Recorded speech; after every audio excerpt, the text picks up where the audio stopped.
চন্দননগরে দশমীর দিন হয় জগদ্ধাত্রী ঠাকুরের শোভাযাত্রা।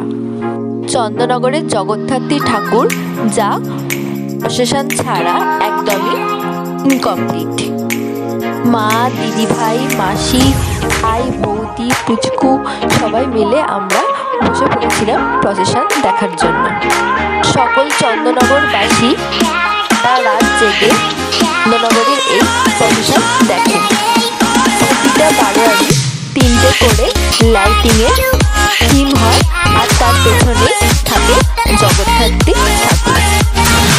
অনেকে আবার হেঁটে হেঁটে সারা চন্দননগরে প্রসেশন কমপ্লিট করে।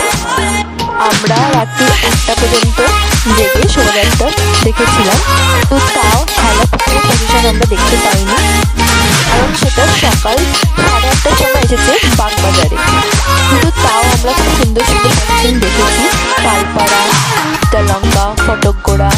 তোমরা কি কখনো চন্দননগরের এই শোভাযাত্রা দেখতে এসেছো? যদি না দেখতে আসো তাহলে একবার অন্তত দেখে যেও, তোমাদের মন মুগ্ধ হয়ে যাবে, সেটা আমি কথা দিতে পারি। আমরাও কিছু প্রসেশন হেঁটে দেখেছি। আমার ভিডিও ভালো লেগে থাকলে আমার চ্যানেলটা অবশ্যই তোমরা সাবস্ক্রাইব করে দিও।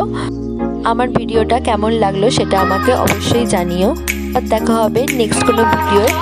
ততক্ষণের জন্য তোমরা সবাই খুব সুস্থ থেকো, ভালো থেকো। তোমাদের দেখে কেমন লাগলো চন্দননগরের এই প্রসেশন, লাইটিং, ঠাকুর, সেটাও আমাকে জানাতে একদম ভুলো না। কোন বারোয়ারি ঠাকুরটা বা লাইটিংটা তোমাদের সবচেয়ে বেশি সুন্দর লাগলো সেটা আমাকে কমেন্ট করে অবশ্যই জানিও।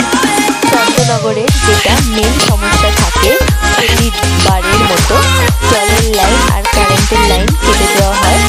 দিন ধরে বাড়িতে জল থাকে না, কারেন্ট থাকে না। এটা সারা চন্দননগরবাসীর খুবই সমস্যার কারণ হয়ে থাকে।